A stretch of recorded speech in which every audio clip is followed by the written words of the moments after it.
Welcome back to this latest episode of Japan's Top Business Interviews. I'm your host, Dr. Greg Story, President of Dalkani Tokyo Training. Special guest today is Yannick Derrien, who is the APAC Area Manager and Country Head for IDKIDS here in Japan. Yannick, welcome. Thank you. IDKIDS, what is that about? IDKIDS is a French company headquartered in Roubaix, which is a city in the north of France. North of France has been an industrial zone for more than a century. And there used to be a lot of textile factories in the past. But now it's an area where we have our headquarters. And IDKIDS is basically dedicated to providing clothing, toys, education to children. So everything is around the children. Regarding Asia, most of our activities right now is our fashion. We are doing two brands. Mm-hmm. So actually, our two brands are more famous than the company name. Well, promo the brands. Yep. What are the two brands? We can get that out there. So one brand is called Jakadi. Jakadi. Mm-hmm. And the other brand is called Okaidi. Okaidi. Yeah. Okay. And so you've had quite a few head jobs in Japan in different companies. So just sort of wind back the clock a little bit and tell us a little bit about how you came to be in Japan at all. Yep. And a little bit of the backstory and the things you've been doing here. All right. So my first time in Japan was a long time ago. 1999, I was a student, and I had a one-year exchange program to do somewhere abroad while I was studying in France. And I chose Japan. I wanted to explore a country that felt very different with my own could have been another country, I would say. I was not in love in Japan at that time. But so I picked Japan. I lived there a year and I loved it. You went to a university here? Yeah, I went to Tokyo University. Todai. Oh, yeah. Very well. You can say I'm a Todai graduate or a Todai old boy or something. That's very impressive. Todai being the most highest ranked Japanese university in this country. Yeah. Absolutely. Yeah. So I spent 1 year in Todai, learned Japanese, and then came back in 2007. So I finished my studies. I started working 2 years at General Electric in Europe.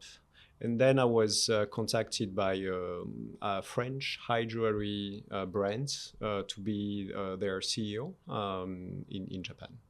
What was it? Do you say hydro? High jewelry brand. It's called Mauboussin. Uh-huh. And it's I think it's about 200 years old jewelry. A jewelry brand. Yes. Okay, a jewelry brand. So they're doing what sort of jewelry? Is it rings? Is it stones? I mean. Yeah. So it's really a high jeweler originally until I would say 20 years ago.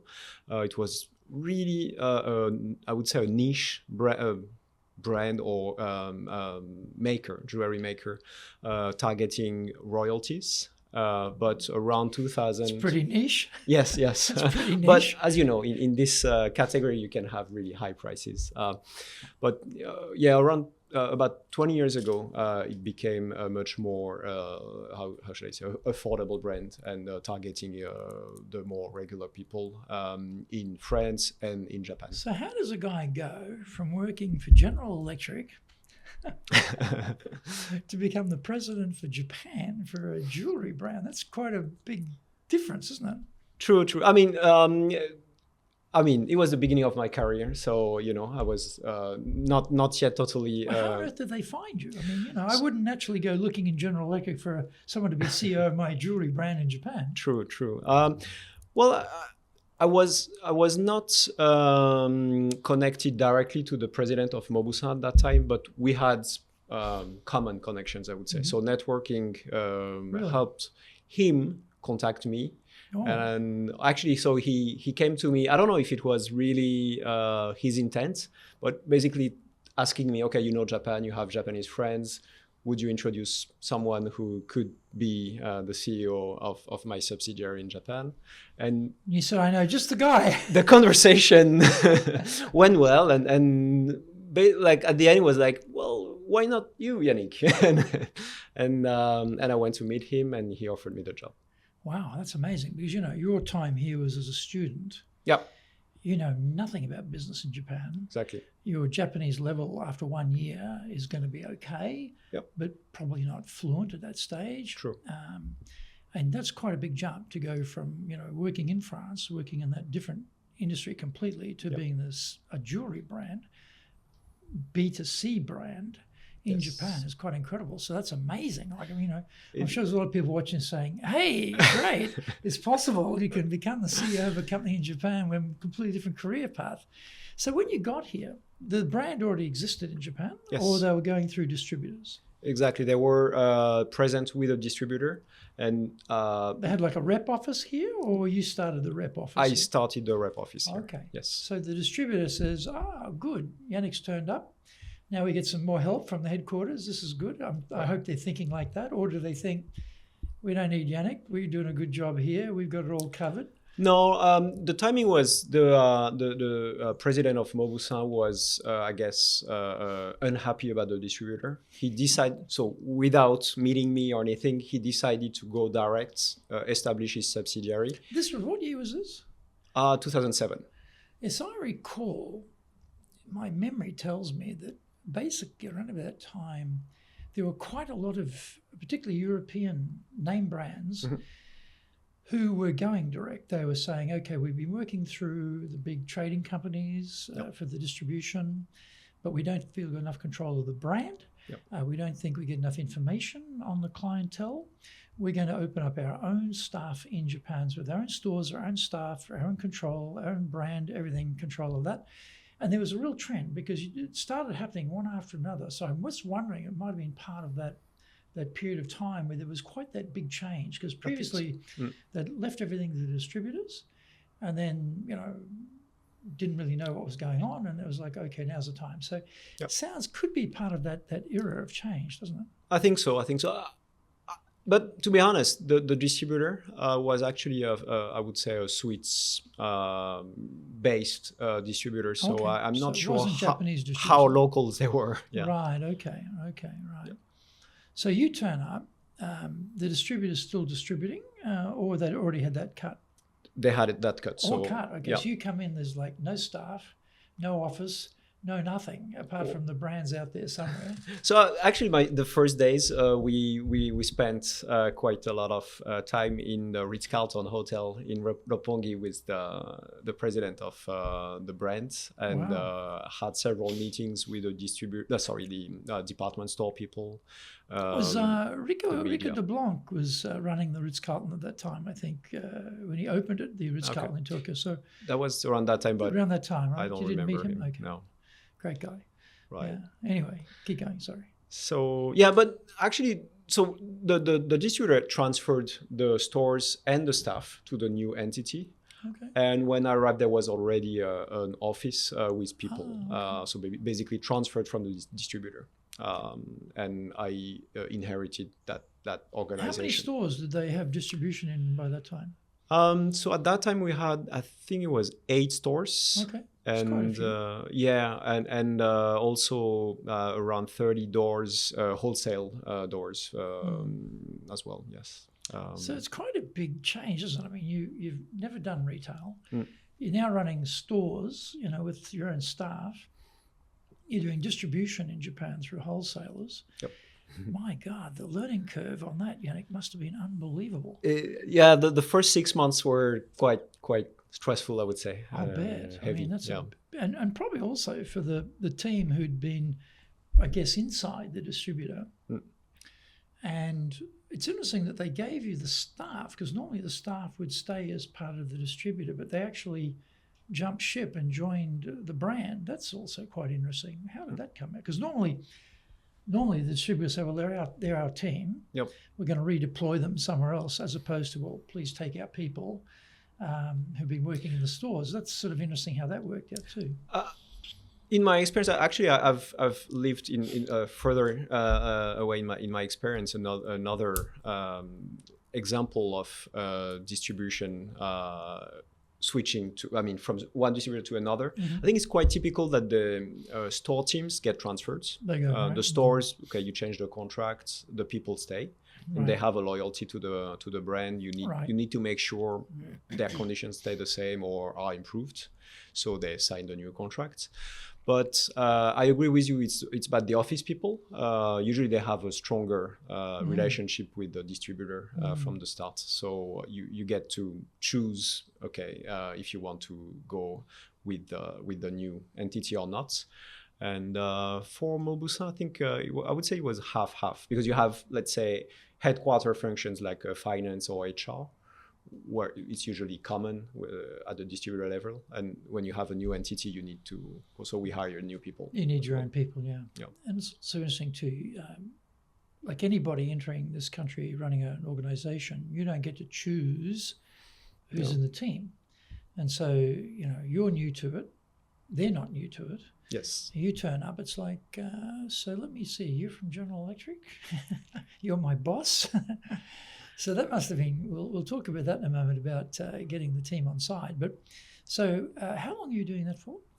3 years. 3 years, right? Mm-hmm. And then what happens after 3 years? I went to work for Fast Retailing, which is the group of Uniqlo, but I was not working for Uniqlo. They have a French brands called Comptoir des Cotonniers. So I was the head of Comptoir des Cotonniers for Japan. Right. Yeah. And what made you make that change? Because you're in, 3 years, you're into it, you're probably getting your things working for you now. Why? And again, you're going from jewelry to fashion, yes, which again is a completely different business. Not as different as not as different as General Electric to jewelry. That's a big jump, isn't it? Basically, I wanted to work on a bigger scale, Okay. so more stores. There were 32 stores at Comptoir des Cotonniers, a bigger team. Also, how should I say? Mauboussin was a great experience, but it's you learn a lot by yourself, I would say. When you join a big group like Fast Retailing, you join a famous retail organization, and I knew I wanted to learn a little bit more systematically about retail management. And did you have much contact with Yannick-san? As the president of retail? Yeah. Well, he hired me. I mean, I had an interview with him very early in the morning. He's a morning person. Okay.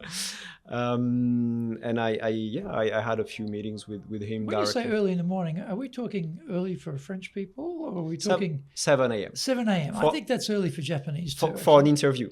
That's pretty early, 7 a.m. Okay. Yes, but and when I was there, the office time was 9 to 6, I guess, originally. And a few months after the earthquake, 2011 earthquake, it became 7 to 4. Oh, really? So they changed their working hours. Yeah. Well, fast retail, Uniqlo still does, had a reputation as a black company of hiring Japanese managers, young people, very rapidly promoting them to be running a section within the company, working them very, very hard. And they went through a period there where there was quite a bit of pushback, I guess, on how hard they were working their people. And I think at some stage they must have had to take the foot off the accelerator there. But were you entering some sort of retail hell when you joined? Did you know you were joining this black company? Oh, well, I mean, I had heard the reputation of the company and those stories. I have to say, I mean, when I was there, it's too big a group to continue working like this. If they work like this, I mean, so they had strict policy about the extra hours, and they made sure that you don't do extra hours, actually. Very much in the French tradition, I would think. Yeah. So for you, the cultural affinity must be close. Well, I mean, the Japanese companies, when they don't want their employees to do extra hours, it's a bit unnatural, to be honest. I think there is a natural tendency, like there is some organization that make people work extra, I would say. So there is a cultural factor making people work more than needed, and so they have to establish rules to make like, okay, you have to leave the office at that time, and if you don't, we will track your hours and so on. So that's what was happening. They would track your hours to make sure you don't do extra hours. In France, I would say, okay, people are not going to work if they don't need to, I would say. So you don't really need to track them. So, how long were you running the brand for Uniqlo? That was about 2 years, yes. 2 years, right? Yes. And did you have much, I mean, apart from the 7 a.m. interview with Yannick-san, and that's interesting in itself, did you have much contact with him apart from that? Yeah, I mean, I had a few meetings with him. There would be general meetings. So, for example, when you want to open a new store at fast retailing, you enter how should I say, a business development meeting, and you have lots of people, but he's there. So and other people. Some, I would say, difficult HR decisions, like someone behaved badly. And you have HR people, CANSA, audits people, and you have him. Wow, he gets involved down to that level. At least at my time. And also, so when I was there, there was a time when I would say the head of the premium brands. So at fast retailing, you have Uniqlo, GU, which are not premium, casual, affordable brands, and you have premium brands such as Comptoir des Cotonniers, or in Japan, a pretty famous one would be Theory. And the head of those premium brands at that time, his name was Sasaki-san, and he actually died at that time. So for some time, Yanai-san would take over Sasaki-san's meetings. Really I had one-to-one meetings with him, with Yanai-san, after having with Sasaki-san. Wow, okay. And he seems like a very powerful, driven, sharp individual. Is that how you found him? Yeah, absolutely. And you can feel in the organization, the people working at fast retailing, in a good way and bad way, I would say.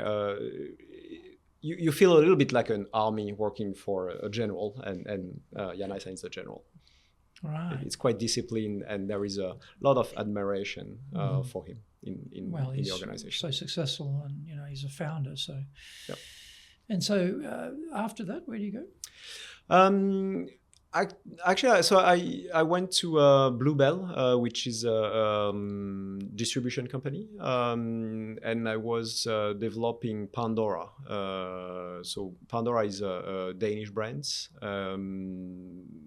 but yeah, jewelry brand again. So back to jewelry, I would say. Back to jewelry, okay. Yeah. And after that? And I stayed about 2 years. Then I had a brief time with a Spanish brand called Adolfo Dominguez, less than a year. And then I joined the company where I am right now. So IDKIDS. IDKIDS. Yeah, and so you've had very rich experience actually in that retail area in Japan, and you've worked in a number of different companies. So reflecting on your experience, you came in, with initially very little experience in the industry at all, even leading in Japan, nothing. Yes. But at some point, you've worked out how to get people to follow you, Right. And you've worked out how to get people engaged in what they're doing. So what are some things you've found worked well to get people engaged to follow you as the leader? Yeah, I don't know if it's related to being in Japan or not, to be honest, because I see a lot of leaders in Japan who don't do the same as me. But in my case, what I found quite useful and powerful was to work along with the teams, especially the store teams. In retail, the action is in the fields, in the store. You have teams facing the customer on an everyday basis. So I don't need to be a salesperson on the floor, like 8 hours per day to understand and to be part of the team, but being as much as possible in the stores, helping with store opening or visiting stores very regularly, has really helped me to create a strong connection with all the store teams. And they know I know what's going on and what's their life, what's their work, what's how they succeeded, or what's their difficulties. And then when I'm back to the office or working with the headquarters, I think I can help them solve their problems or communicate better their success. What other things you found work well in terms of getting engagement? Well, something actually that I think is quite striking for foreigners in Japan is how should I say? Regarding engagement, you have typical ways that foreign companies use, which are, let's say, incentive or bonuses and career advancement. I think those are really strong individual motivators. And in Japan, I think there is a strong culture that really goes against that. The incentive system is very weak. If you look, for example, the salary system, you have lots of companies who would, let's say, give 95% base salary, 5 to 10% incentive. I think American companies are very different. European, I would say, is in between. But if you don't have a strong incentive, I think the motivation to do better or to achieve your target is lower. Career advancement. Point though, I mean, you know, I've often had these conversations with CEOs here. They come into Japan and they are not happy with the sales team, right? And so they say, right, I know the answer. We'll increase their incentives and we'll get the results. And they do that and nothing changes at all. You know, they can't understand it. What's wrong? And then you ask them, you know, what's the base salary you're paying these salespeople? And it's massively high. And I said, well, there's your problem straight away. They're all well fed. They're getting fed enough. They don't care. The incentive's not enough to make them do more. You need to, there's no at-risk part here for them. So that's why it's not working. So you're right. Getting that balance correctly organized is very, very important. And people, yes, respond to money. But in Japan, the individual or the group seems to be a little bit of a different aspect too, doesn't it? In terms of picking out individuals as opposed to the group goes up together. In Japan, it seems the group moving together. People seem to feel more comfortable with that. What do you think about that? Yeah, you're right. I think the salary structure is going to be very strong in influencing those behaviors, I think. Also, I think career advancement is another example you have. So in retail industry, I'm not so sure about that, but traditionally in Japan, you have lots of companies where you get promoted just by getting older, and it's not so much that you're good at what you do. And I think in retail industry, or at least the foreign brands, it's a bit different. You don't get promoted if you don't do well. So I think I would say in terms of individual motivation, it helps a lot to promote people when they made a success in a store. Okay, they become area manager. A strong area manager becomes the head of sales. When you can show this kind of successful examples, it's going to help the rest of the team to think it's possible. And so if we think about in the different organizations you've been in, for example, when you were in Uniqlo, did they have any particular things they did there which were very good for building engagement in the team? You said that, you know, it was like being in the army and Yannick-san's got the general stripes on lapels or something, and they're all very motivated. But were they doing anything there particularly you thought was, oh, that's pretty smart? Or you see something that amongst the companies you've worked for, you thought that's pretty smart. They've got a good system or a good something they're doing there that's working. I think, and actually that's something that I noticed in Uniqlo fast retailing, and also in my current company, is the importance of being consistent about the company's mission, values. And being consistent is not, just creating a poster and saying those are our values, look at it, and then you can forget about it. It's when having repeated contact with this. So when you join the company, you will have a training explaining to you those principles. Of course, you need to commit to it as a company. If you don't commit to it, and if you betray your principles, then the staff will know it and will stop following you. But if you are consistent with so you have this early training, and then you have repeated contact with this, the evaluation system, every 6 months or every year, we are going to evaluate your individual performance. And through this evaluation system, you will also evaluate the behavior and check if the person is in line with the values. In the case of fast retailing, for example, they had a summit or gathering of the managers of the company every 6 months. And it would be an opportunity for all key people in the company to remember those values, the mission of the company, and how the company is progressing towards what the company wants to achieve. What, in looking across the different companies you've worked in as well, what have you seen that works well to build trust with you as a leader? Well, so the first thing that I was saying was really spending time with people in the stores, or really communicating as much as possible, so that they know that if they have troubles, they can ask you something. It doesn't mean you're gonna say yes to every salary increase they ask you or anything they require from you, but giving them the opportunity to contact you and to talk to you easily is, I think, in my case, has been very powerful, especially because like I said, my first experience, I was a CEO of 27. Probably in other countries, but especially in Japan, being a CEO at 27, you have a problem of being legitimate. People don't see you as a CEO at first. So you need to give reasons for them to believe in you.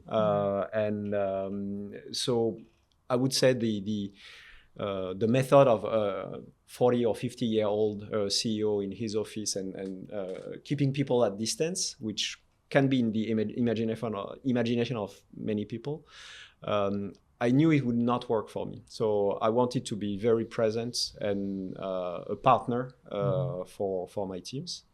That's the first thing. But more than that, I think what you need to do to build trust is to create, how should I say, seikore in Japan, success stories. So when you have, and because it's Japan, or maybe not, but you don't, how should I say, you shouldn't say it's your success. Right. It is a team success. But you are part of the team. I am part of the team. So it could not have been done without the team. It could not have been done without me. And that's why we created this success story. If you want to be successful as a leader, do the Leadership Training for Managers course. All companies need people who can both manage and lead. Leading people screams out for real skills in communication, dealing with all different types of people, being excellent at innovation, planning, delegation, handling mistakes, doing performance reviews really well, and inspiring and motivating the team. Do the Leadership Training for Managers course now in either Japanese or English.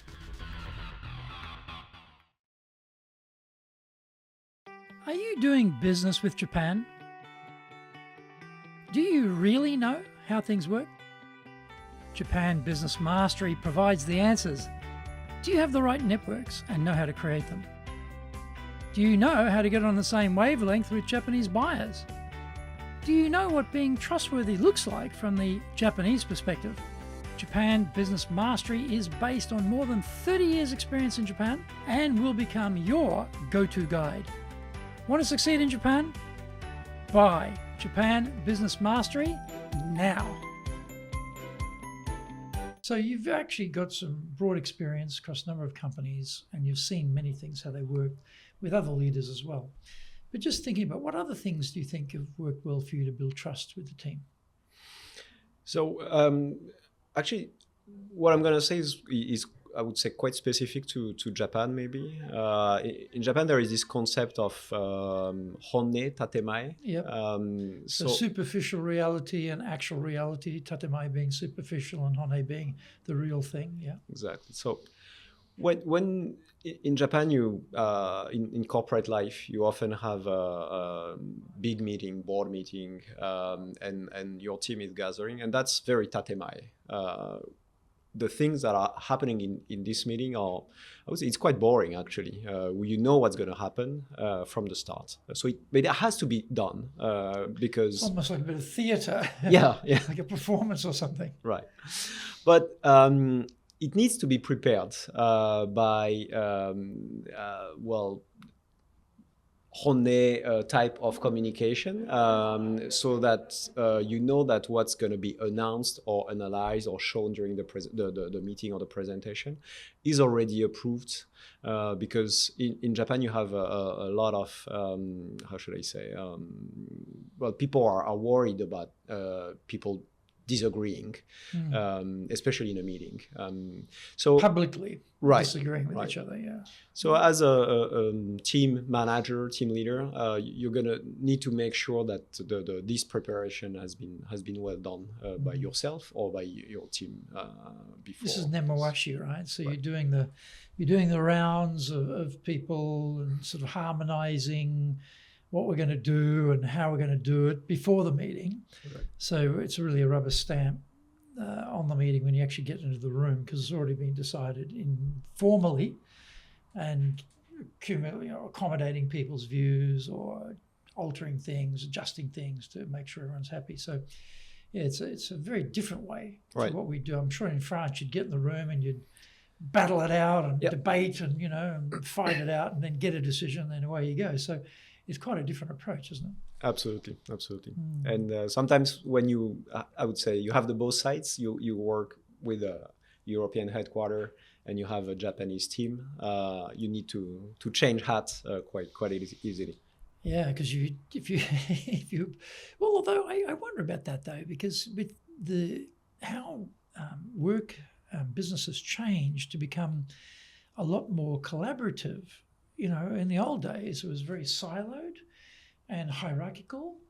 And then today you have so much matrix, organizational structure. Absolutely. And someone in one country is running a division somewhere else, and, it's quite more complex. And I wonder whether it was simpler in the old days, or in one building where, here's the hierarchy, decisions come down and everyone knows, and then we do it. Right. But today, it's not so straightforward, and I wonder whether the Japanese system probably hasn't changed, but I wonder whether we in the West are changing to accommodate this little bit more complex spread of power and decision making than we've had in the past. So maybe we're becoming more Japanese. What do you think? That's likely. Or the Japanese people are a little bit more flexible than before as well. Especially for the past 3-4 years with the COVID, and then people working from home and people forcing themselves to have shorter meetings and so on. I think the culture has been changing for the past few years. Have you been able to use some of these things you've learned in Japan with the headquarters and the different companies you've worked for? Because you've been here how many years altogether now? 15 15 years. right? Yeah. So you've been exposed to a different way of working for these 15 years, and there are many things in that Japanese way of working which are really effective. So, for example, if you've got to get some, I'm just making this up, but just as an example, if you've got to get some decision out of some groups in headquarters, are you doing a sort of nemawashi before the sort of, formal meeting, using a sort of more of a Japanese approach of contacting individuals and explaining and getting them on board? Or do you put that hat on, right, I get in the meeting, I'm gonna duke it out with everyone in the meeting and I'm going to get what I want and force them to my will? I mean, how is that working? Are you sort of flipping from one culture to the other, or are you sort of blending it a little bit? I mean, I wish I could do more nemawashi with the headquarters, but the distance doesn't make it easy, right? Doesn't make it easy, no. You need to call people or be present over there, and then you have a time limit for that. So I wish I could do more, I would say. I of course, I mean, I've been very influenced by my Japanese experience, and the way I behave with the headquarters is definitely influenced by that. And what about culture? You have company culture, you have Japanese culture, and then you have the Yannick culture, because you have certain values, beliefs, point of view, philosophy that you believe in as an individual. Yeah. So what have you found has worked well to sort of, you've got the umbrella headquarter culture, you've got the Japanese entity with the Japanese culture very strong, and then you've got you. How do you get all that to align? What have you found works well to build a good, strong culture in the organization in Japan that works? Yeah, so actually when I think about that, I often have this sentence in my head, which probably you've heard Japanese people saying, in Japan, we have 4 seasons. Ah, yeah. I love that sentence. It's I'm always laughing in my head. I'm like, I'm French. You're American. Australian. Right? Australian. Sorry. Where I come from, we have 2 seasons, hot and very hot. Okay. But in France, we have 4 seasons, and there are a lot of countries where we have 4 seasons, right? So when I have a Japanese person saying we have 4 seasons and it's very unique, I'm like, well, no, it's not unique. Not unique. No. There are not so many countries with 4 seasons. But I know what they mean. It's the 4 seasons are differently unique compared to some other areas. Your food is, served on a plate which reflects the colors of that season, and the food color matches the color of that season, and the dishes that are at the peak freshness or flavor of that season. So it's not just we have, I better put a muffler on because it's getting a bit cold. They actually take the wrapping, the presentation, like the whole thing is really, quite different. I mean, I come from Brisbane, which is a climate probably a bit like Naha in Okinawa. So it's sort of hot and very hot. Yeah. And these days getting very, very hot now. So it's hot and very, very hot. But we don't have that. We don't have that through the culture. It's like, or if we do, we're not celebrating, or we're not as aware of it, I think. But the Japanese are really onto it. So, yeah, what do you think? So what I mean by that is that a lot of Japanese people, especially in business, think Japan is unique, very different. Yeah. And they have lots of explanations. And of course, it's true there are some things which are different. So my role as a Japan's country manager will be to explain to the headquarters what is different or what can be perceived as different. But at the end of the day, when you work for a company in Japan or anywhere else, you want to sell, you want a certain level of profits. So maybe depending on the country, you want a big profit short term. In Japan, maybe it's lower profit, longer term, maybe. But the principles are not that different. In retail, the KPI you look at are not that different.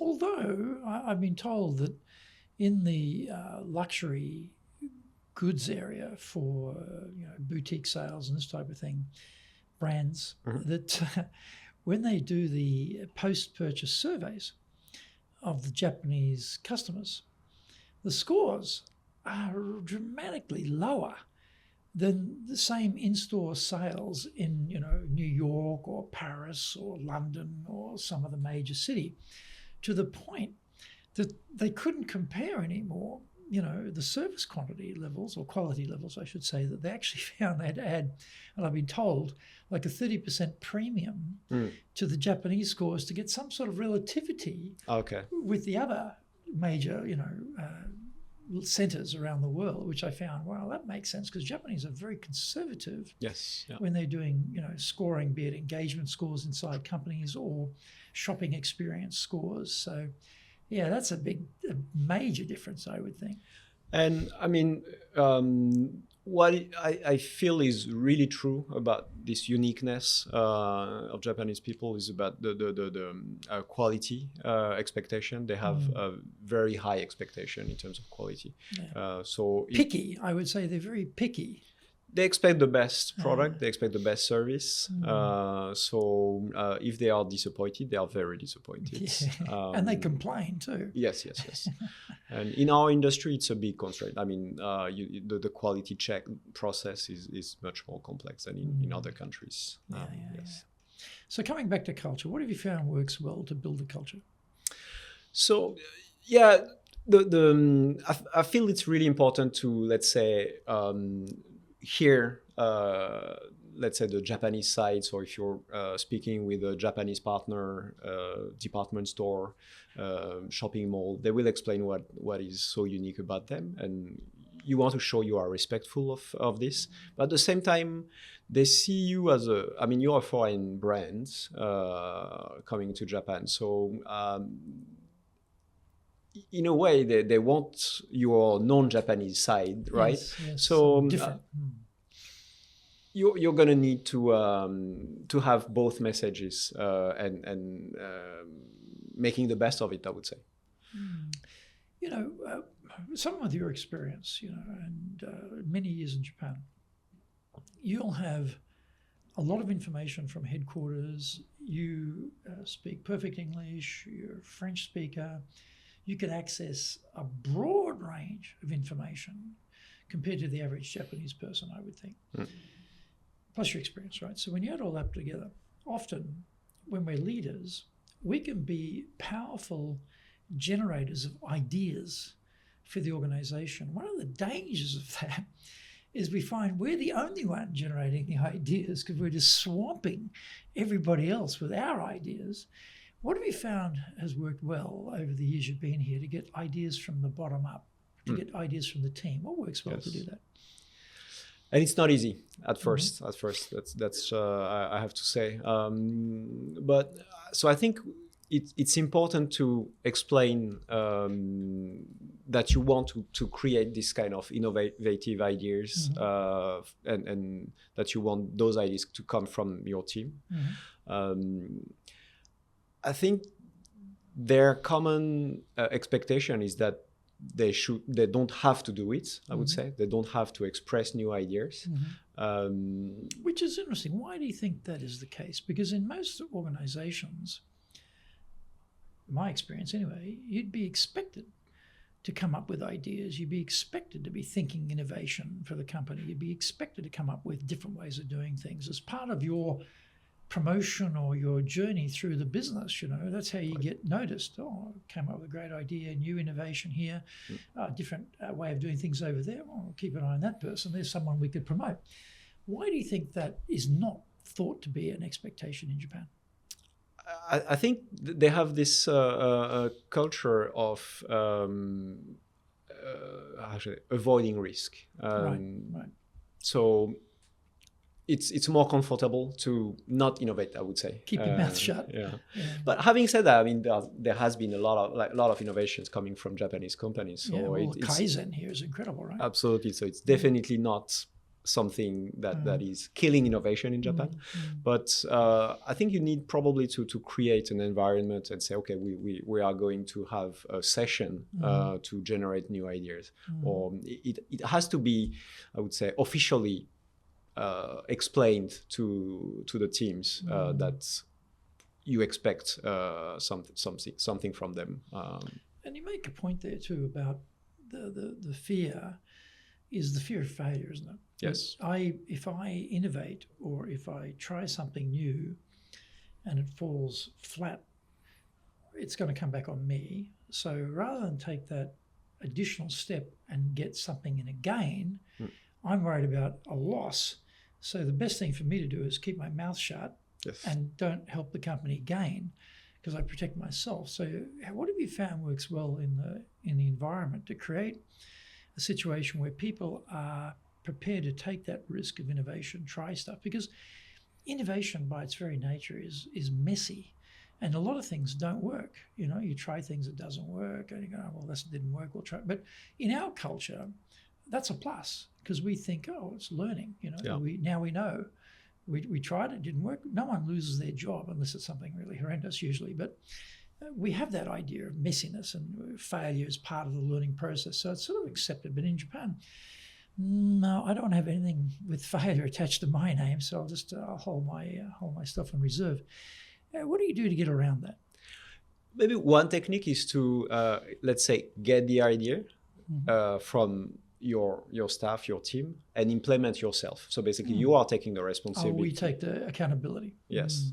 Okay, so it's your idea. I don't know if it's going to work.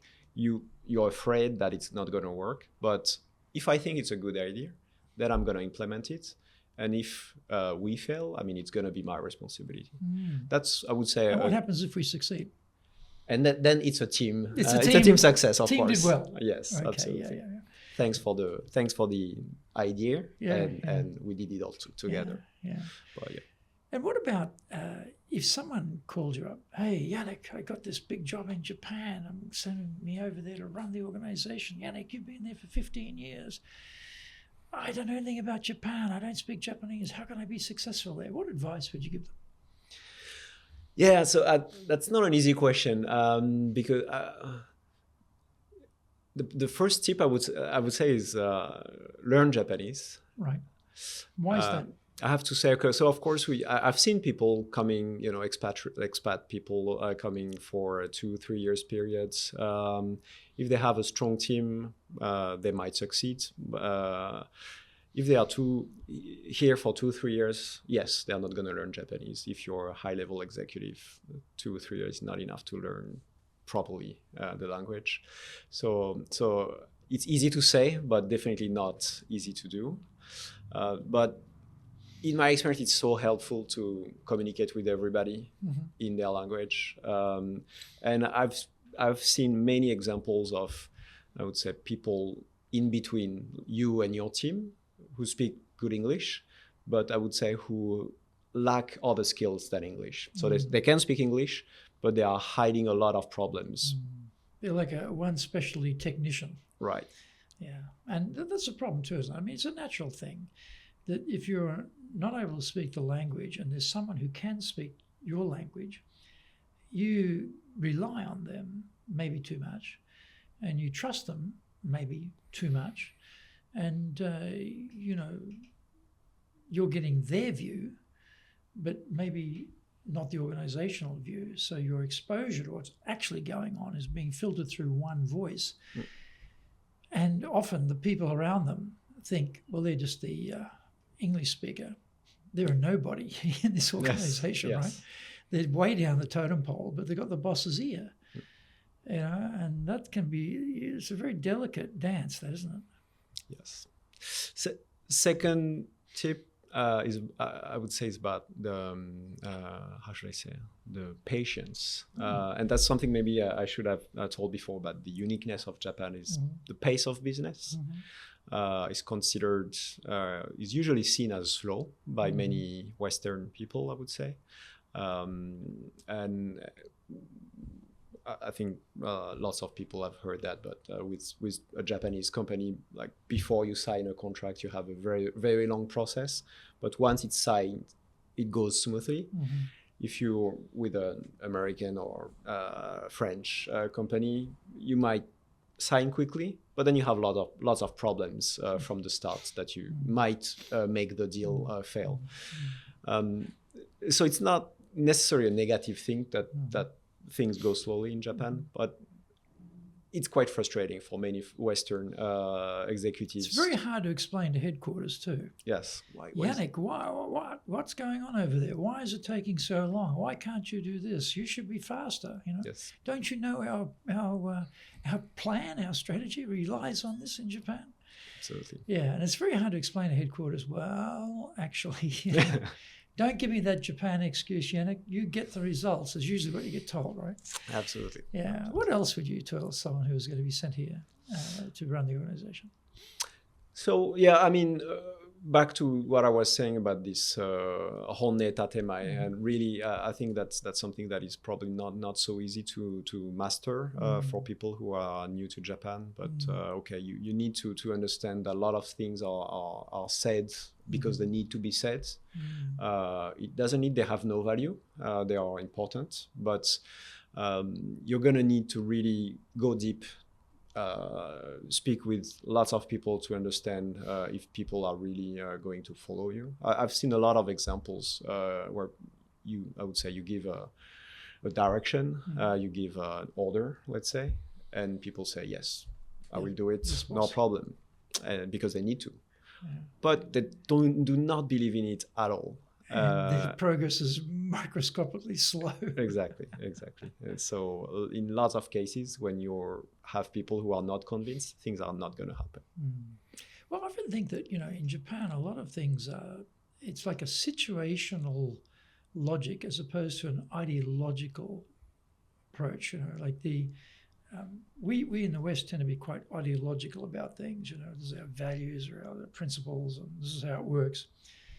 The Japanese is a bit more flexible. What's the situation? In this situation, I do this.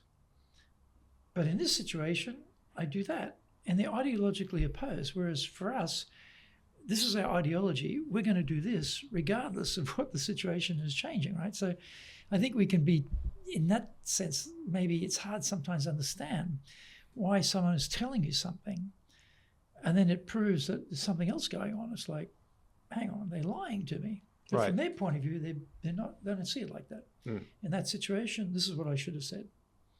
Yes. But in this situation, I should say that. Whereas we say, hang on a minute, there's like one way. But the Japanese don't think there's like one way, right? There's where's your perspective on that item? Yeah. What else could they think about to be successful in Japan? What else?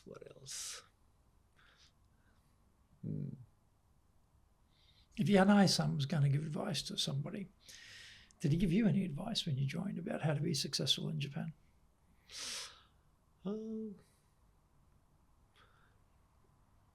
I mean, actually, he's writing books about how to succeed, and actually, that he's a good example of someone who's tried and failed before succeeding. He's been trying with small shops for I think 1 or 2 decades before really finding the recipe for Uniqlo. Well, you look at the Uniqlo results. It's tracking for decades like that, and then he moved the production to China. The factory's there, and it just goes like that. So for a very long time, that company was going nowhere. In particular, it was who'd ever heard of Uniqlo, right? Yeah. Fast retailing, never heard of it. And then suddenly, boom, and he just had the wisdom to think about, okay, we're not going to produce in Japan. He talked before about quality control. Right. People really worried about the quality control. Imagine, because when he moved the factories to China, the Chinese thinking about quality and Japanese thinking about quality are entirely different. Yep. And you're talking about clothing, which we're putting on our bodies. So that's, again, fit and feel and texture and all that sort of stuff. So it's really, it's a very personal thing. So in a lot of ways, there's quite a big risk to try and get the quality control there. But they did it and then just took off. Amazing. Absolutely. Yeah, impressive. So what would be your definition of leadership, Yannick? Well, I think leading a team is, I would say, influencing them in doing what you want them to do. So basically, you don't want them to do it just because they need to, but you want them to want to do it, I would say. So as a leader, or I would say as a team organization heads, you're gonna want to make sure that you have the skills in place. But if the will is not there, or if the people do not understand what you want to do or where you want to go, I think nothing is going to happen. So I think you really have this process of making people believe in the direction that you give. I often think in Japan, I don't understand, right, as an answer, is code for I don't agree, but I'm not going to say that directly.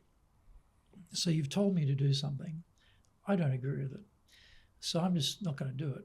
And then when you ask me, well, where is that thing? Oh, I didn't understand, or I don't understand, you know.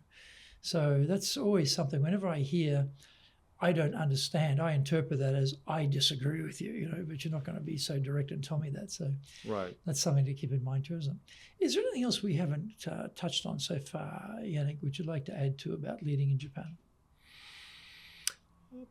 No, I think that's pretty good. Yeah, I'm good. Well, thank you.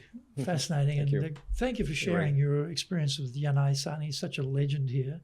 And I don't think I've met too many people who've actually worked for him or with him. So it was very good to get some small insights into what he's doing. So please join us again for our next episode of Japan's top business interviews.